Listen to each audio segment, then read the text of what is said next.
It is said that what problem is itself a problem. इसी सिलसिले में आज मैंने एक क्वेश्चन को चुना है और ये क्वेश्चन वास्तव में एक प्रॉब्लम है। मैंने देखा है कि कई स्टूडेंट्स और कई बुक्स में इसको एक अलग तरीका से बनाते हैं। मैं ये क्वेश्चन पढ़ूंगा मोबाइल से और उसके बाद बोर्ड पर इसका एक्सप्लेनेशन करूंगा। Out of number of sarus birds 1/4 the number of the birds are moving about in lotus plants.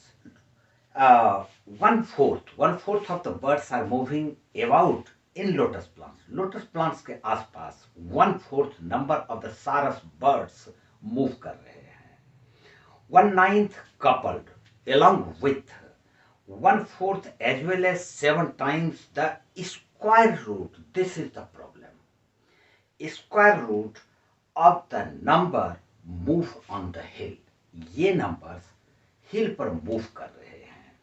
And the remaining 56 are in Vakula tree. एक tree है Vakula tree, उस पर 56 बाकी 56 birds 56 birds are sitting on the Vakula tree. तो we have to find how many birds, how many sarus birds are there in the group. अब यहां पर हम लोग क्या मानते हैं, जनरली ऐसे मान लेंगे, let the total number of birds be x. Common बात है, ऐसा ही मानते हैं. लेकिन अगर आप मानते हो यहां पर let the total number of birds be x, तो प्रॉब्लम आएगा. हम लोग इसको नहीं मानेंगे, हम लोग इसको दूसरा चीज मान के चलते हैं. देखते हैं सॉल्यूशन आता है या आएगा. ये सॉल्यूशन तो आना ही है. Let the total numbers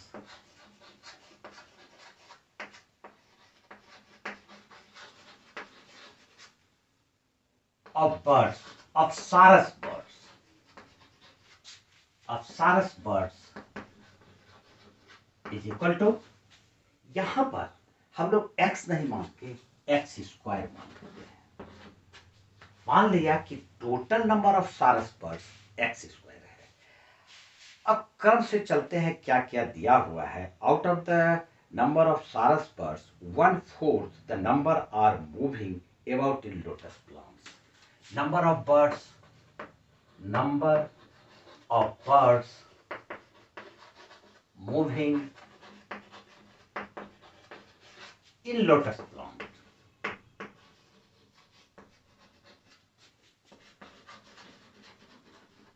is equal to, ये बोलता है the number of lotus number of 1/4 that is 1/4 of x square. ये होगा ठीक. उसके बाद 1/9, तो 1/9 कपल्ड है along with 1/4 as well as 7 times. ये सभी हिल पर मूव कर रहे हैं, तो हम लोग लिखते हैं number of birds moving in the hill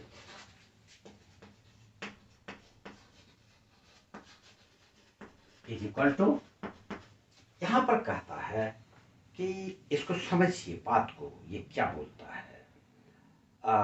1/9 that is x square by 9 plus 1/9 के बाद as well as 1/4 that is 1/4 of x square, and then as well as 7 times the square root, 7 times the square root 7 and the square root of the number. अगर हम लोग इसका square root लेते हैं तो ये x आ जाएगा. तो अब की बार यहाँ पर हम लोग x लिखेंगे. क्लियर है. एंड देन और एक बात कहता है कि number of birds in bakula tree, number of birds in bakula tree is equal to 56. तो बर्ड्स की संख्या बताइए. देखिए total number of birds according to question के मुताबिक x square by 4 plus this x square by 4 plus x square by 9 plus x square by 4 और plus 7x and plus this 56 is equal to total number of birds हम लोगों ने माना था x square, this equals to x square. इसी question को solve करेंगे, थोड़ा सा परेशानी तो जरूर है, लेकिन देखिए हम लोग सबसे पहले इसको क्या करते हैं, ये सारे एलसीएम ले लेंगे। 9 4 36 इसका एलसीएम हो जाएगा 9x square plus 4x square और प्लस इसके बाद 9x स्क्वायर, और ये वाला जो एक्स स्क्वायर है इसको इस साइड लाएंगे तो माइनस हो जाएगा, तो हम लोग इसको -36x स्क्वायर लिख सकते हैं।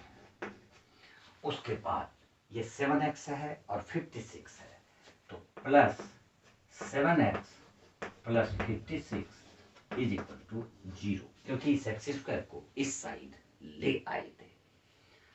अब ये क्या बच जाता है, 9 9 18 22x स्क्वायर बाय 36 और minus 22 minus 36x square minus 36x square, और बच जाता है ये दोनों, इसको रखते हैं अभी 7x plus 56 is equal to 0। एक बार इसको सॉल्व कर लेते हैं हम लोग, ये आ जाता है माइनस में आ जाएगा 14 माइनस 14x स्क्वायर प्लस 36 को 7 से मल्टीप्लाई करेंगे, 7 6 42 4 7 3 21 4 25 252x प्लस 36 को 56 से मल्टीप्लाई करेंगे, 56 इंटू 36 2016 और उसके बाद ये 36 0 से मल्टीप्लाई होके 0 हो जाएगा, छोड़ देते हैं उसको, हमारे पास इज इक्वल टू 0, ये इक्वेशन आता है। यहाँ पर हम देख रहे हैं ये सब कटने वाला है, अगर इसको हम कटाते हैं तो ये आता है, दैट इम्प्लाइज 14 से सारा कट जाएगा, माइनस एक्स स्क्वायर प्लस इसको 14 से कटाएंगे तो ये 14 बन गया 14 1 एंड 8 18x और ये वाला प्लस हो जाएगा 144 इज इक्वल टू 0। ये स्टैंडर्ड फॉर्म में नहीं है क्वाड्रेटिक इक्वेशन, इसको बदल लेते हैं स्टैंडर्ड फॉर्म में साइन चेंज करके, दैट इम्प्लाइज एक्स स्क्वायर, ये हो जाएगा माइनस 18x, ये हो जाएगा minus 144 is equal to 0। Quadratic equation का जो जनरल फॉर्म है उसमें आ गया। अब इसको फैक्टराइज करते हैं, 144 इंटू 1, यहाँ पर 1 है तो इसका फैक्टराइज करेंगे तो ये क्या आएगा, देखिए 24 एंड 3 to 6, 24 एंड 6 लेंगे तो ये आ जाता है, तो हम लोग इसको लिखते हैं यहाँ पर एक्स स्क्वायर और माइनस 18x है तो माइनस 24x और प्लस लिखेंगे 3 to 6 6x और ये माइनस 144 इज इक्वल टू 0। इससे x कॉमन ले लेंगे तो x कॉमन लिए तो x माइनस 24 और प्लस 6 कॉमन लेंगे तो x माइनस ये 24 ही आएगा is equal to 0। That implies x minus 24 into x plus 6 is equal to 0। Therefore x is equal to either 24 और माइनस 6। लेकिन हम लोगों ने number, total number of birds माना था एक्स स्क्वायर को, तो total number of birds, total number of birds, sarus birds is equal to x square. जब 24 का स्क्वायर करेंगे तो 576 होगा, 576 और दूसरा नंबर माइनस 6 को जब स्क्वायर करेंगे तो 36 होगा, 36 होगा। लेकिन ये क्वेश्चन मार्क लगाने वाला बात है, 36 हो नहीं सकता है, क्यों नहीं हो सकता है, क्या आप बता सकते हैं? इसलिए 36 नहीं होगा, क्योंकि अगर 36 टोटल नंबर है तो फिर 56 बर्ड्स बकुला ट्री पर कैसे बैठ गए? क्योंकि टोटल नंबर किसी पार्ट से जरूर बड़ा होगा। इसका मतलब है 36 नहीं हो सकता है। तो इसका सही आंसर है 500, यानी total number of birds in the group was 576। ये क्वेश्चन बताने का मेरा एक मकसद था कि जनरली हम लोग ये जो नंबर है इसको x मानते हैं। x मान के भी आप बनाओ, कोशिश करो, लेकिन उससे ज्यादा आसान ये तरीका होगा अगर आप उसको x स्क्वायर मान लेते हैं। तो एग्जामिनेशन में ये क्वेश्चन काफी ज्यादा महत्वपूर्ण है, इंपॉर्टेंट है। और इस तरह के क्वेश्चन में कुछ है नहीं, लेकिन ये एक ट्रिक है जहां पर कि स्टूडेंट गलती करते हैं। आप इसको सॉल्व करें, दिक्कत होगा तो हम हैं ही। आज इतना सही। जय हिंद, जय भारत।